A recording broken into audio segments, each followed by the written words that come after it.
Welcome to tonight's fan casting. Tonight we are fan casting.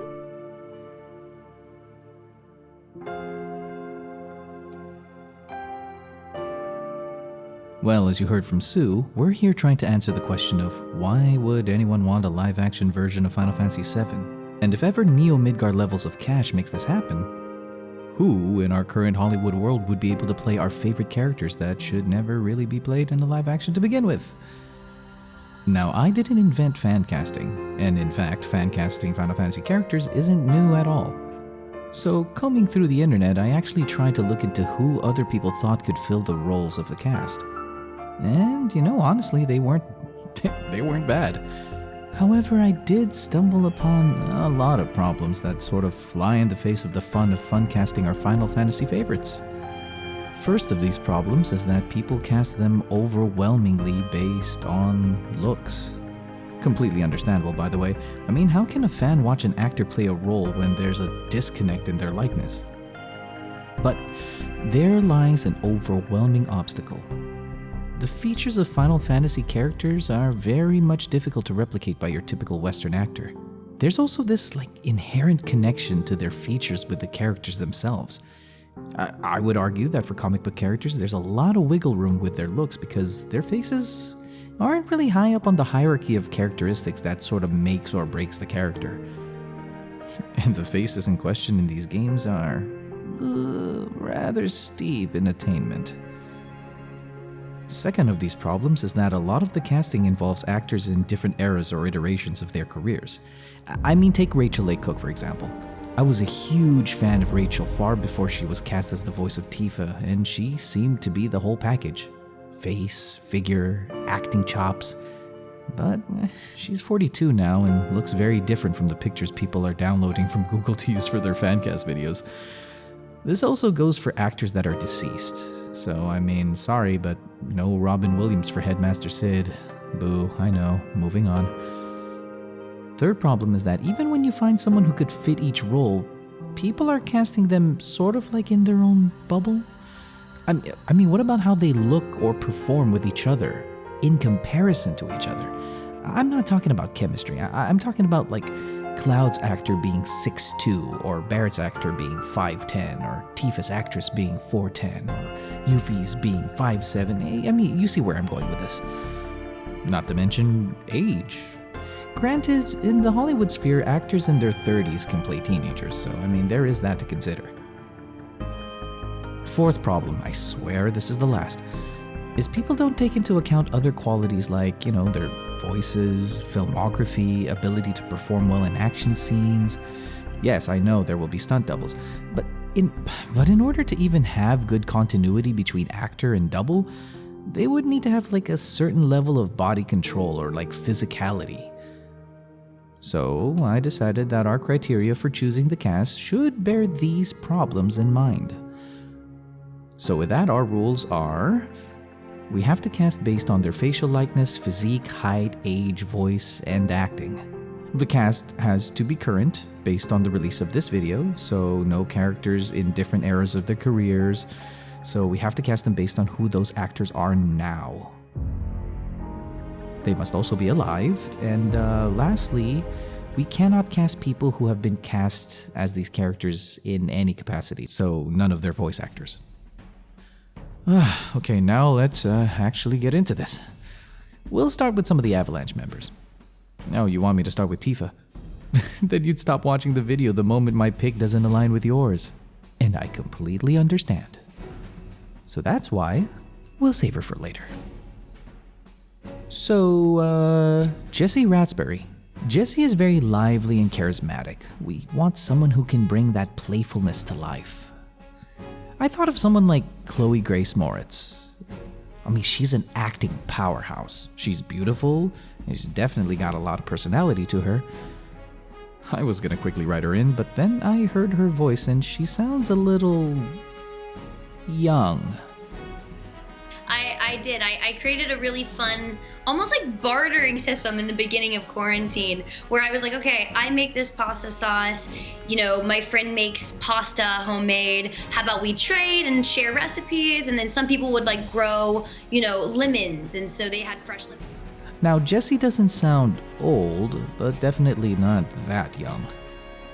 Despite Chloe being 24, she can definitely play a teenager. So we need someone a little more mature. So I decided to go a different direction and I gave Kariba Hine a look. She's definitely beautiful and charming. She's 33 and she's around 5'6".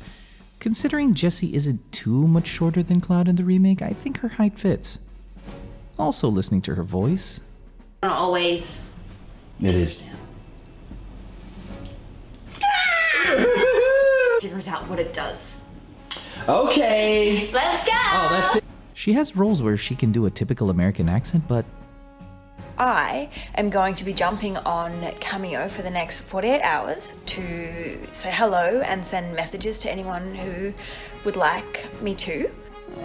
I don't know, call me crazy, but I kinda like her accent on Jessie. So yeah, accent or not, I'm pretty happy with Kariba playing Jessie. Sorry, you yelled hello. I felt like I should answer you. Oh, we don't remember me. Is that it? You're the one who brought us out here. Okay, hang on. Okay? Yeah. So, moving on to Biggs. Yes, I'm aware of the whole Charlie Sheen and Biggs thing, guys. Yeah, okay, but we've got rules to follow, okay? So I thought of someone like Wesley Cook Bentley. Slap a headband and some Stronghold gel and I could easily see him in that role. I would love to have him in the role, but sort of looking him up and what he looks like in 2021? He looks a little aged and we want someone who looks rugged, but I think we missed Wesley by a few years. He's around 43 now. So I went with Chris Wood. He's 33 and a good 6 feet. Wouldn't want Cloud towering over him, and considering our Jessie's a good 5'6", I think we're going for a tall cast. Besides, listen to his voice. Guys, look, I'm about 18 minutes from heading over to YouTube for the Our Future in Mind Mental Health Summit. I would love for you to be there. So if you haven't registered or if you weren't planning on it, you can still go. It's YouTube. He's no Gideon Emery, but he's really got that nice tone and a lot of charm in his voice. So I pick Chris Wood for Biggs. Oh, you think this is annoying? Try listening to you and Bonnie bicker every 5 minutes. Oh, God. I'm that guy, right? That guy that won't shut up. I hate that guy. On to my boy Wedge. Now, this one was kind of an easy one for me. We want someone who can be both funny and sweet with a lot of character. So I picked Jonah Hill. Yeah, he's a lot skinnier now, but we can assume for these fan castings that actors can gain or lose the weight necessary for the role. Within reason, that is. And Jonah is a slam dunk for me. His voice is great, and his height actually works in this case. Wedge isn't a very tall character traditionally, and Jonah is a good 5'7", just a tad taller than our Jessie. It's perfect. So, I pick Jonah Hill for Wedge. It was great. He's also the best. He also has the best laugh. He's funny. I missed him a lot after it ended because I just loved seeing him every day. I learned so much from him, and that was the best. It was the best. Time to drop our first playable character in the cast with Avalanche's leader, Barret Wallace. This is a hard one since we want someone who can really fill out all of Barret's emotional range. We want someone who can be loud and commanding in one scene, funny and reactionary in the next scene, threaten you in the next, become a doting father the moment Marlene walks in, and bring tears to your eyes the moment things turn bleak. Barret has really been a very well-rounded character, with many highs and lows, and I wouldn't trust just any actor who can look the part. And as much as it pains me, I can't cast John Eric Bentley. Sorry, John. But you know what? He might not be so upset with who I picked to play Barret in his stead. I picked one of acting's heaviest hitters. I went with Idris Elba. This 6'2", 49-year-old actor is someone who I have a lot of faith in. And he's changed his voice and accent whenever the film needs it. I am very confident that he can blow this role out of the frickin' water. So I pick Idris Elba as Barret Wallace. You know, a man like you will have us all subservient to the end of our days. So as long as you can buy yourself a house, a badge, and them goddamn gold teeth. Now that I've dropped Barret, well, we might as well go on a playable character rampage, so let's see who can play our favorite flower girl, Aerith Gainsborough. So my first choice for Aerith was Ashley Benson. I just like her. She's very charming, and I feel like whoever plays Aerith has the unfortunate task of having alluring eyes and a sweet face, but also be very playful and even flirty at times. And Ashley was a very convincing pick to me. Hi, I'm Ashley Benson, and I'm at BuzzFeed today, and I'm going to be doing First Times. Problem is, she's a bit on the short side for this particular cast. She's 5'4", and her voice doesn't have that sweetness and the pitch that I was looking for. Yet another time where I wish I could cast the character's voice actor. I mean, should I do it? I mean, I can change my own rules, but should I do it for Brianna White? I mean, what wouldn't I do for Brianna White? But nah, I have to stay vigilant. There are a few actresses I could think of that could fit this bill. Women like Catherine McNamara, Zoe Dutch, even Hayden Panettiere. But I decided to go with Saoirse Ronan. Yes, that's actually how you pronounce that word, Saoirse. She's 27, 5'6", and has a very sweet look and voice. The right physique, but also has the right range in terms of her acting. She's Irish, but she's no stranger to the American accent. And by God, look at her eyes. So we have Saoirse Ronan as Aerith Gainsborough. Hi, Mom and Dad. It's me. It's the name you gave me. It's a good one. I love you. Thank you. Thank you. Now a good segue from here might be us looking at Zack Fair. This is not a shipping suggestion or anything, so calm down. So our favorite soldier first-class hero has to have charm and exude positivity from his look to his voice, but have that sort of hero build. And there are a lot of guys who fit that build to me, like Johnny Whitworth, or Charlie Hunnam, or Patrick Schwarzenegger. But they were either too old or too young or too short for my cast. Damn, I really cast myself in a corner here. So I needed someone with all that and a good height. Lucky for me, there is a one Ben Barnes. He's 6'1". And when I heard his voice, yeah, he's my pick.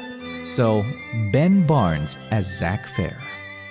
I mean, one of these people is I mean, look, if I was to build something to spec, you would be my first design. Next is a fan favorite, Cid Highwind. Now, I was a bit worried going into this one because for the longest time, I could only imagine one man playing Cid, and that's Woody Harrelson. His twang, his demeanor, the way he talks by either pointing his chin or forehead at you, the swagger, and definitely by his voice and cadence. He was my headcanon Cid. But I know he's older. He turned 60 this year. Like, Jesus.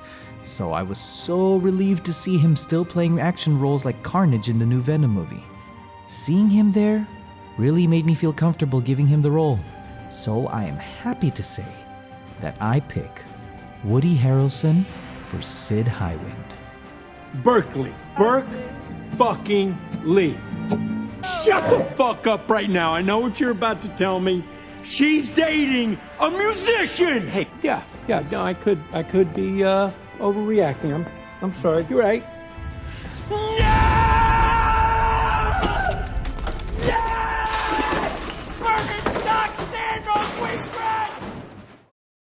Let's move on to Yuffie Kisaragi. Now, seeing as how we have a lot of actors who are older playing younger characters, the Hollywood way of doing this would be to cast someone particularly young. We have a 23-year-old played by a 33-year-old, so I think it would be okay to cast someone in their 20s to play someone who is 16. So I looked into actresses like Raina Hardesty, Erica Tham, but my heart was sort of set on Ashley Liao. She's 19 years old and 5'3", so it's unlikely that she'll be mistaken to be the same age as the rest of the cast. She's got this nice youthful spunkiness to her, and her age really does come out when she talks. So, Ashley Liao as Yuffie Kisaragi. Of course I did. I got your invitation to a triple wedding. You can miss one wedding, but you can't miss 3. Ooh, nice work. While staying in the mindset of missable characters, let's move on to Vincent Valentine. Now, who can we get to play this brooding, dark character? I always thought that if you play Vincent Valentine as he is when you first meet him, you'd also have to be able to play his not-so-brooding former Turk self as well. And when it comes down to it, we need someone who still has a youthful look to him, but at the same time, worn and experienced. And I thought of the likes of Boyd Holbrook and Andrew Lee Potts. But despite Boyd having a nice depth to his voice, didn't really sell me on some of his more broodier roles. I mean, in fact, they were kind of hard to find. Andrew, on the other hand, though he has a good look, he's a little short and a little too, looks a little too youthful for me. But thanks to a certain trailer, this guy just showed up in my radar.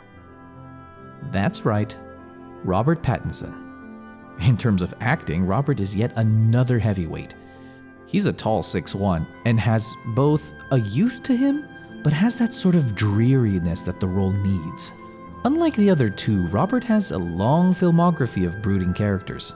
He even played a vampire. And his latest role as the Batman helped solidify this casting for me. His voice isn't that deep, but his rasp and the dark tone really gives me some confidence that he'd be able to pull off our boy really well. So Robert Pattinson as Vincent Valentine. It's not just a signal, it's a warning. Now for Red 13 or Nanaki. We don't have to cast based on looks for this one, since even in a live-action adaptation, he would have to be CGI, so we would have to go by voice. For this, I wanted to pick indigenous actors, someone who you can really tell has that background as well as a nice balanced tone, you know? Not too old, but also low enough that it would fit a beast.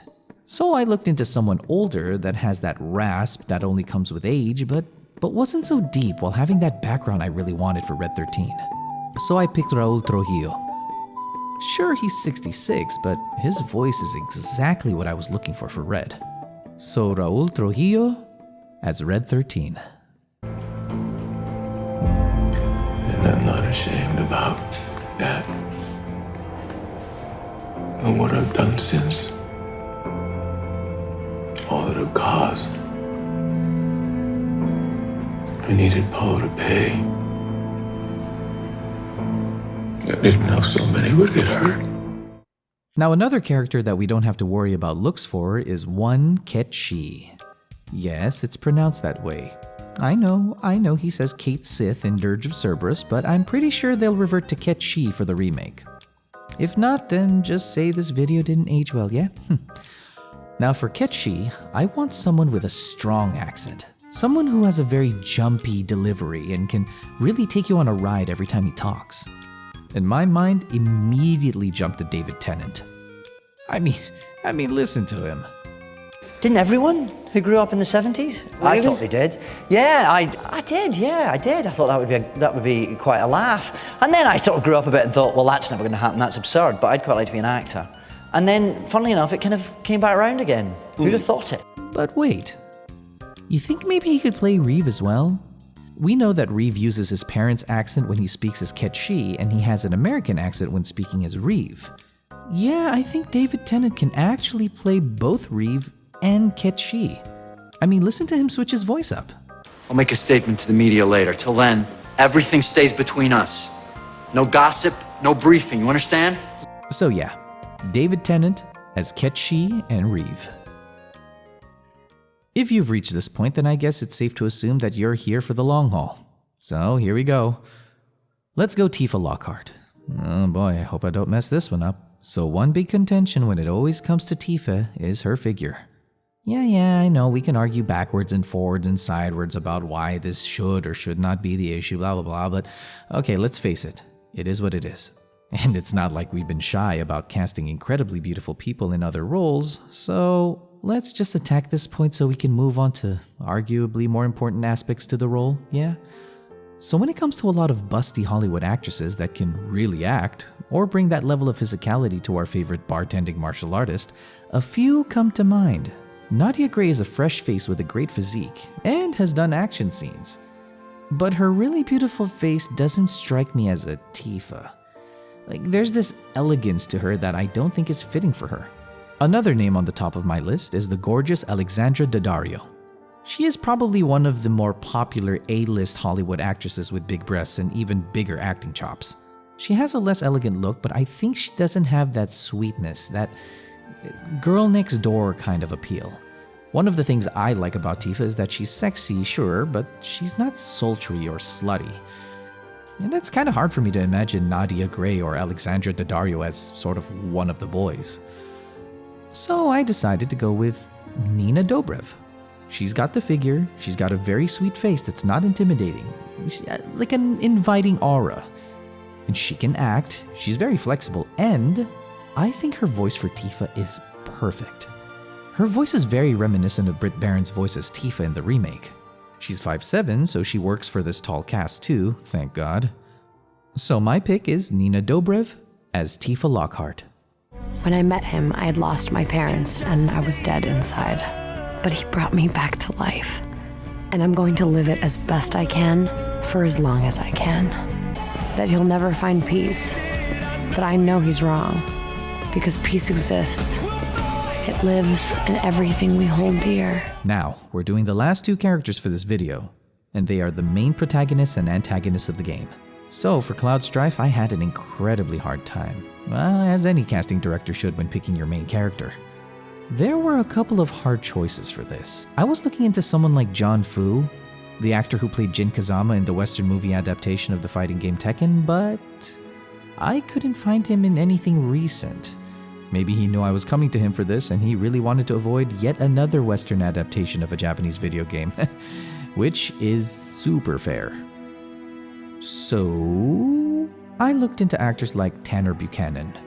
He's good looking, is no stranger to action, but he's also like 22, teetering on 5'8", so my cast's overall height is actually coming to hurt me. Ian Nelson? I mean, he's 5'10", that's a good height, but he looks way too young. Cody Christian? Oh no, wait, the rule. He'd be too short for my cast anyways, damn. Well, so the actor I ended up picking is a one Austin North. I've watched him on the Netflix show Outer Banks, and he's really sold me there. He has many scenes where he has to talk with his face without having to contort it. You know, remaining stoic, but can still show shock, confusion, anger, and sadness, without having to really overpronounce it. Thanks to Cody Christian's take on Cloud, we don't have a whole lot of issues casting Cloud voice-wise since, well, compared to Steve Burton, Cody's Cloud is much easier to emulate and find in a lot of these Hollywood actors. Man, imagine, finding someone who can sound like Steve Burton would have been a nightmare. So I have Austin North as Cloud Strife. Guys, they're still investigating. Sincere, I don't want to freak you out after everything you've been through. Hey, Sarah. Were you too coked out to remember the fact that you were drowning your sister? If you ever touch her again, I'm gonna kill you. You got that? You got the ring! Now last and definitely not least, Sephiroth. Now, looking online, the internet is littered with ideas of who can play Sephiroth, but really? I want only one man to play him, and that's Henry Cavill. His look, his build, his height, his demeanor, how he can be both charming and threatening, and by God, his voice. I mean, just listen to this. His resounding, metallic voice. And the three of you will go in front of me. Take me to the Castellan. I don't know the way. Yes, sir, mumbled the guard, dropping his head. He made towards the exit, looking around attentively.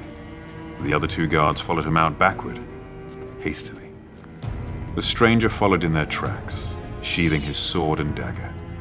As they passed the tables, the remaining customers hid their faces from the dangerous stranger. Also, my pick has the fortunate stroke of serendipity of being yet another person to play Sephiroth who has also played Superman. George Newbern, Tyler Hoechlin, Henry Cavill.